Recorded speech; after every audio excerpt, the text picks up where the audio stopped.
Gloire à Dieu. Amen. Amen. Amen. J'espère que vous avez vos Bibles. Ça fait, c'est pour réveiller la conscience, notre conscience, moi le premier, toi le premier aussi.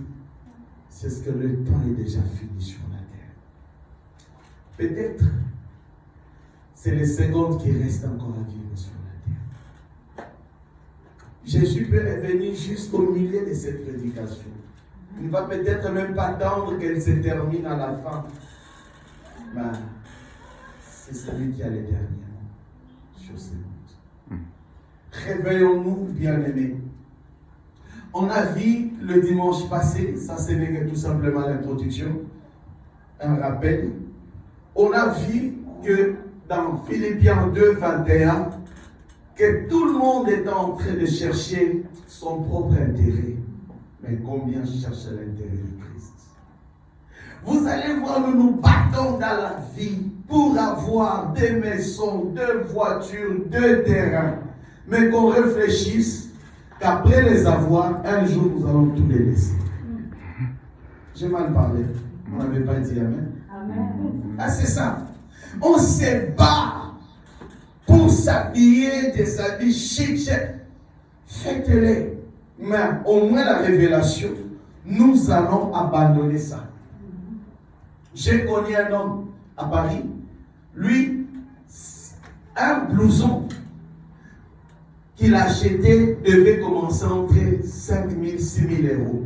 Un blouson. Vous comprenez un peu? Un blouson. Mais aujourd'hui que je suis en train de vous parler, il n'a rien. Mais Dieu est tellement bon, un jour je l'avais vu, je lui avais dit, ainsi me parle le Seigneur, que gère bien ce que Dieu te donne.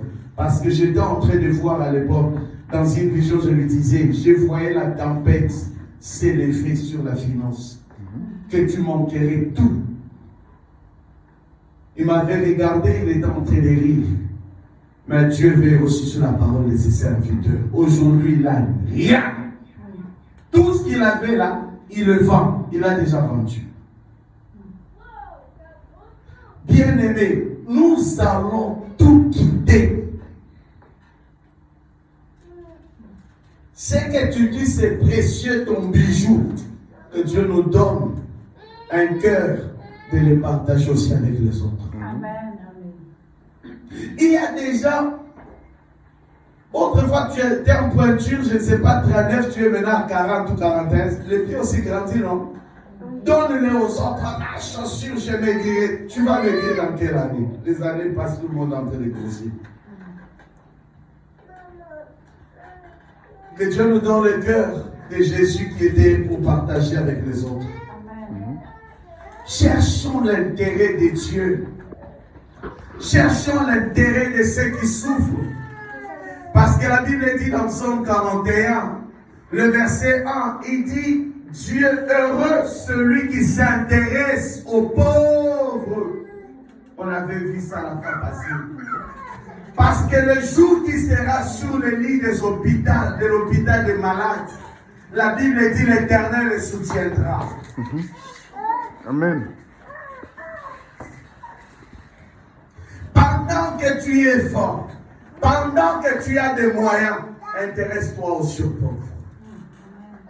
Bien-aimé, que si on va perdre le matériel, on va aussi perdre aussi un jour la force qu'on a aujourd'hui. Un jour, pensons après. Un jour, on pourra perdre l'argent qu'on a aujourd'hui. On peut devenir pauvre aussi le soir. On peut aussi devenir riche aussi le soir. On peut perdre la force. On peut perdre toutes choses. Job a perdu tout. C'était un test d'examen que Dieu a fait passer cet homme-là.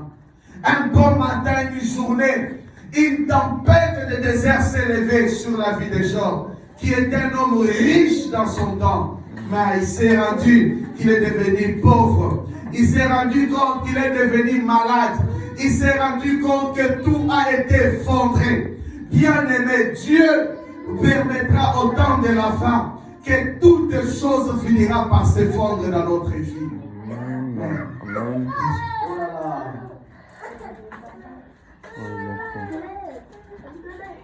Pensons aussi à ces choses. Jésus nous avertit dans Matthieu chapitre 24 qu'il ne restera pas pierre sur pierre. Tout sera renversé. Tout se renversera. Tout va s'effondrer. Tout va perdre.